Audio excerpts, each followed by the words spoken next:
माङ्गल्यं तन्तुनानेन मम जीवनहेतुना कण्ठे बध्नामि सुभगे तं जीव शरदं शतम् माङ्गल्यं तन्तुनानेन मम जीवनहेतुना कण्ठे बध्नामि सुभगे तं जीव शरदं शतम्. ಮದುವೆಯಾದಂತಹ ಪ್ರತಿ ಮಹಿಳೆಯರಿಗೆ ಮಾಂಗಲ್ಯ ಎನ್ನುವುದು ಬಹಳ ಅಮೂಲ್ಯವಾದ ಆಭರಣವಾಗಿರುತ್ತದೆ. ಶುಭ ಲಗ್ನ ಮುಹೂರ್ತದಲ್ಲಿ ಗುರು ಹಿರಿಯರ ಸಮ್ಮುಖದಲ್ಲಿ ಅವರ ಆಶೀರ್ವಾದ ಪಡೆದು ಪವಿತ್ರ ಅರಿಶಿಣ ದಾರದಲ್ಲಿ ಕಟ್ಟಿರುವ ತಾಳಿಯನ್ನು ಗಂಡು ಹೆಣ್ಣಿಗೆ ಕಟ್ಟಿದರೆ ಹಿಂದೂ ಸಂಪ್ರದಾಯದಲ್ಲಿ ದಂಪತಿಗಳು ಎಂದರ್ಥ. ಮಂಗಳಸೂತ್ರ ಎಂದರೆ ಕರಿಮಣಿ ಅವಳ ತಾಳಿಯ ಜೋಡಣೆ. ಪತಿಯ ದೀರ್ಘಾಯುಷ್ಯಕ್ಕಾಗಿ ಪತ್ನಿ ಇದನ್ನು ಪ್ರತಿ ಕ್ಷಣ ಧರಿಸಬೇಕು. ಆದರೆ ಕಾಲ ಬದಲಾದಂತೆ ಮಂಗಳಸೂತ್ರದ ವಿನ್ಯಾಸಗಳು ಧರಿಸುವ ಬಗೆಯು ಬದಲಾಗಿದೆ. ಆದರೆ ಮಾಂಗಲ್ಯಕ್ಕೆ ಇರುವ ದೈವಿಕ ಮಹತ್ವ ಮಾತ್ರ ಬದಲಾಗಿಲ್ಲ. ಇಂತಹ ಮಾಂಗಲ್ಯದ ವಿಷಯದಲ್ಲಿ ಸ್ತ್ರೀಯರು ತಪ್ಪುಗಳನ್ನು ಮಾಡುವುದರಿಂದ ಗಂಡ ಹೆಂಡತಿಯ ಮಧ್ಯೆ ಕಲಹಗಳು ಉಂಟಾಗುತ್ತದೆ, ಬಾಂಧವ್ಯ ಹಳಸುತ್ತೆ. ಮುತ್ತೈದೆಯರು ಪದೇ ಪದೇ ಮಾಂಗಲ್ಯವನ್ನು ಮುಟ್ಟಬಾರದು, ತೆಗೆಯಬಾರದು. ಮಾಂಗಲ್ಯ ಸೌಭಾಗ್ಯ ಶಕ್ತಿ. ಜ್ಯೋತಿಷ್ಯದ ಪ್ರಕಾರ ಮಾಂಗಲ್ಯದಲ್ಲಿ ಮಂಗಳ ಗ್ರಹ, ಶಿವ ಶಕ್ತಿ ತತ್ವ ವಾಸಿಸುತ್ತದೆ ಎಂಬ ನಂಬಿಕೆ ಇದೆ. ಪದೇ ಪದೇ ಮುಟ್ಟುವುದು ಅಥವಾ ತೆಗೆಯುವುದು ಸೌಭಾಗ್ಯದ ಶಕ್ತಿ ಅಸ್ಥಿರವಾಗುತ್ತದೆ, ಮಂಗಳ ದೋಷ ಸಕ್ರಿಯವಾಗಬಹುದು. ಮಾಂಗಲ್ಯ ಮಂಗಳ ಗ್ರಹದ ಪ್ರತೀಕವಾಗಿದೆ. ಅನಗತ್ಯವಾಗಿ ಪದೇ ಪದೇ ತೆಗೆಯುವುದರಿಂದ ಮಂಗಳ ದೋಷ, ಗಂಡ ಹೆಂಡತಿ ನಡುವೆ ಕಲಹ, ಶಾಂತಿ ಕೊರತೆ ಎನ್ನುವ ಪರಿಣಾಮಗಳು ಬರುತ್ತದೆ. ನಕಾರಾತ್ಮಕ ದೃಷ್ಟಿ, ಮಾಂಗಲ್ಯ ಹೊರಗೆದಿಟ್ಟಿಡುವುದು ಅಥವಾ ಪದೇ ಪದೇ ಆಟಾಡಿಸುವುದು ದುಷ್ಟ ದೃಷ್ಟಿ ಬೀಳುವ ಸಾಧ್ಯತೆ ಹೆಚ್ಚುತ್ತದೆ ಎನ್ನುವ ನಂಬಿಕೆ ಕೂಡ ಇದೆ. ಅದಕ್ಕಾಗಿ ಹಿರಿಯರು ಹೇಳುತ್ತಿದ್ದಾರೆ, ತಾಳಿಯನ್ನು ಆಟಿಕೆಯಂತೆ ಆಡಿಸಿಕೊಳ್ಳಬಾರದು. ಆತ್ಮವಿಶ್ವಾಸ ಮತ್ತು ಮನಸ್ಸಿನ ಸ್ಥಿತಿ. ಜ್ಯೋತಿಷ್ಯದಲ್ಲಿ ಹೇಳುವಂತೆ ಮುತ್ತೈದೆಯರು ತನ್ನ ಸುಹಾಗ್ಯದ ಚಿಹ್ನೆಯನ್ನು ಪದೇ ಪದೇ ತೆಗೆಯುವುದರಿಂದ ಮನಸ್ಸಿನಲ್ಲಿ ಅಶಾಂತಿ, ಭಯ, ಅನಿಶ್ಚಿತತೆ ಹುಟ್ಟಬಹುದು. ಇದು ಮನೆಯ ವಾತಾವರಣಕ್ಕೂ ಪರಿಣಾಮವನ್ನು ಬೀರುತ್ತೆ. ಯಾವಾಗ ತೆಗೆಯಬಹುದು? ಶಾಸ್ತ್ರಾನುಸಾರವಾಗಿ ಈ ಸಂದರ್ಭದಲ್ಲಿ ನಾವು ತೆಗೆಯಬಹುದು. ಸ್ನಾನ ಮಾಡುವಾಗ, ವೈದ್ಯಕೀಯ ಕಾರಣಕ್ಕೆ, ವಿಶೇಷವಾದ ಪೂಜೆ ವೃತ್ತದಲ್ಲಿ ಸೂಚಿಸಿದರೆ. ಆದರೆ ಅವಶ್ಯಕತೆ ಇಲ್ಲದೆ ಪದೇ ಪದೇ ತೆಗೆಯುವುದು ಒಳ್ಳೆಯದಲ್ಲ. ಹಿರಿಯರ ಸರಳ ಮಾತಿನಲ್ಲಿ ಮಾಂಗಲ್ಯವನ್ನು ಗೌರವದಿಂದ ಧರಿಸಬೇಕು, ಆಟದ ವಸ್ತುವಾಗಿಸಬಾರದು. ತಾಳಿಯನ್ನು ಏಕೆ ತೆಗೆಯಬಾರದು ಗೊತ್ತಾ ಎಂದು ತಿಳಿದುಕೊಳ್ಳೋಣ. ಮಂಗಳಸೂತ್ರ ಧರಿಸುವುದರಿಂದ ಗಂಡನ ಆಯುಷ್ಯ, ಆರೋಗ್ಯ, ಅಭಿವೃದ್ಧಿ, ಏಳಿಗೆ ಎಲ್ಲವನ್ನೂ ಪ್ರತಿನಿಧಿಸುತ್ತೆ. ಯಾವುದೇ ಮದುವೆಯಾದ ಮಹಿಳೆ ಇನ್ನೊಬ್ಬರ ಮಂಗಳಸೂತ್ರವನ್ನು ಕೇಳಿ ಧರಿಸಬಾರದು. ತಮ್ಮ ಮಂಗಳಸೂತ್ರವನ್ನು ಇನ್ನೊಬ್ಬರಿಗೆ ಕೊಡಬಾರದು. ಇದರಿಂದ ಗಂಡನ ಆಯುಸ್ಸು ಕಡಿಮೆಯಾಗುತ್ತೆ.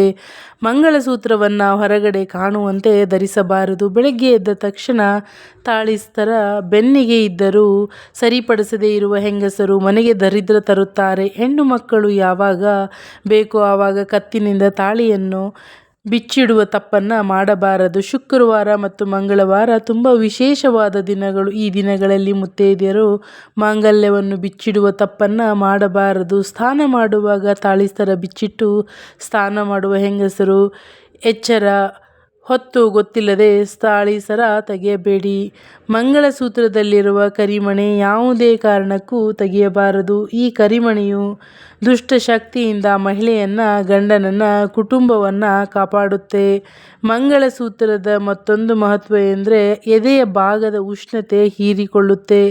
ಯಾವುದೇ ಕಾರಣಕ್ಕೂ ತಾಳಿಯನ್ನು ತೆಗೆಯಬಾರದು. ತೆಗೆದರೆ ಗಂಡನ ಆಯುಸ್ಸಿಗೆ ಕುತ್ತು ಬರುತ್ತದೆ. ಇನ್ನು ಮಂಗಳವಾರ ಮತ್ತು ಶುಕ್ರವಾರದಂದು ತಾಳಿಯನ್ನು ಯಾವುದೇ ಕಾರಣಕ್ಕೂ ಬದಲಾಯಿಸಬಾರದು. ಗುರುವಾರದ ದಿನ ಬದಲಾಯಿಸಬಹುದು.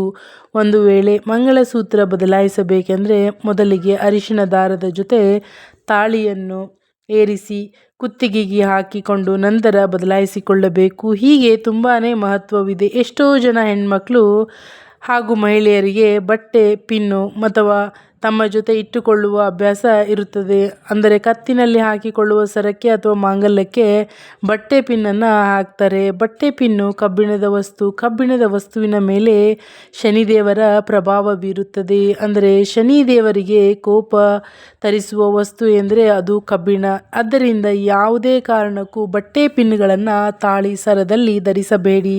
ತಾಳಿ ಸರಕ್ಕೆ ಬಟ್ಟೆ ಪಿನ್ ಧರಿಸಿದರೆ ಅದರಿಂದ ಗಂಡ ಹೆಂಡತಿ ನಡುವೆ ಕಲಹಗಳು ಹೆಚ್ಚಾಗುತ್ತದೆ, ಶತ್ರುತ್ವ ಮತ್ತು ಭಿನ್ನಾಭಿಪ್ರಾಯಗಳು ಹೆಚ್ಚಾಗುತ್ತವೆ.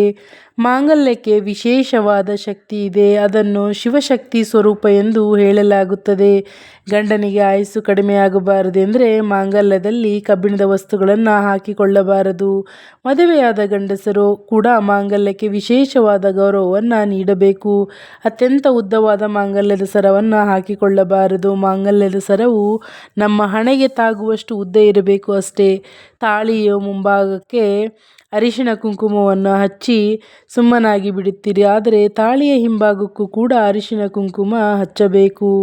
ಮಾಂಗಲ್ಯದ ಪಕ್ಕದಲ್ಲಿ ಕರಿಮಣಿಯನ್ನು ಹಾಕುವುದನ್ನು ಬಹಳ ದಿನದಿಂದಲೂ ಹಿಂದೆ ಸಂಪ್ರದಾಯದಲ್ಲಿ ಪಾಲಿಸಿಕೊಂಡು ಬಂದಿದ್ದಾರೆ. ಮಾಂಗಲ್ಯ ಪಕ್ಕದಲ್ಲಿ ಕರಿಮಣಿಯನ್ನು ಹಾಕುವುದರಿಂದ ಗಂಡನ ಆಯುಷ್ಯು ಹೆಚ್ಚಾಗುತ್ತದೆ, ಯಾವುದೇ ತೊಂದರೆಗಳು ಬರುವುದಿಲ್ಲ. ಕೆಲವೊಬ್ಬರಿಗೆ ಎಲ್ಲರಿಗೂ ಕಾಣುವ ಹಾಗೆ ಮಾಂಗಲ್ಯ ಸರವನ್ನು ಹಾಕಿಕೊಳ್ತಾರೆ. ತಾಳಿಯನ್ನು ಯಾರಿಗೂ ಸಹ ತೋರಿಸಬಾರದು. ಅದನ್ನು ಯಾವಾಗಲೂ ಮರೆಮಾಚಿಡಬೇಕು. ತಾಳಿಯನ್ನು ಎಲ್ಲರಿಗೂ ತೋರಿಸಿಕೊಂಡು ಓಡಾಡಿದರೆ ದೃಷ್ಟಿ ತಾಗುತ್ತದೆ. ಇದರಿಂದ ಗಂಡ ಹೆಂಡತಿಯ ಮಧ್ಯೆ ಭಿನ್ನಾಭಿಪ್ರಾಯ ಉಂಟಾಗುತ್ತದೆ. ಕರಿಮಣಿಯನ್ನು ಶಿವನಿಗೆ ಹೋಲಿಸುತ್ತಾರೆ. ತಾಳಿಯನ್ನು ಕಟ್ಟುವ ಅರಿಶಿಣದ ದಾರವನ್ನು ಪಾರ್ವತಿಗೆ ಹೋಲಿಸುತ್ತಾರೆ. ಇವೆರಡನ್ನು ಜೊತೆಯಾಗಿ ಹಾಕುವುದರಿಂದ ಶಿವ ಪಾರ್ವತಿ ಇಬ್ಬರ ಆಶೀರ್ವಾದ ಇರುತ್ತದೆ.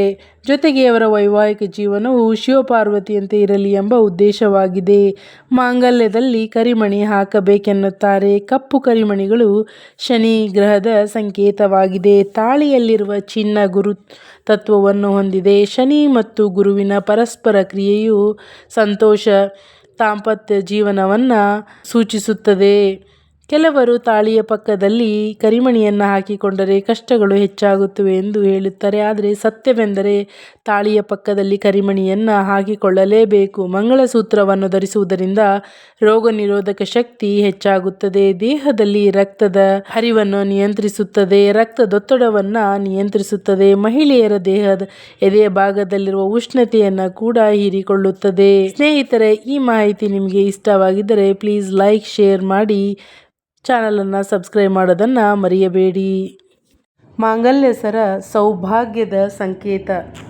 ಈ ಮಂತ್ರವನ್ನು ಭಕ್ತಿಯಿಂದ ಪಠಿಸಿದರೆ ಗೃಹ ಶಾಂತಿ, ದಾಂಪತ್ಯ ಸುಖ ಮತ್ತು ಲಕ್ಷ್ಮಿ ಕೃಪೆ ದೊರೆಯುತ್ತದೆ.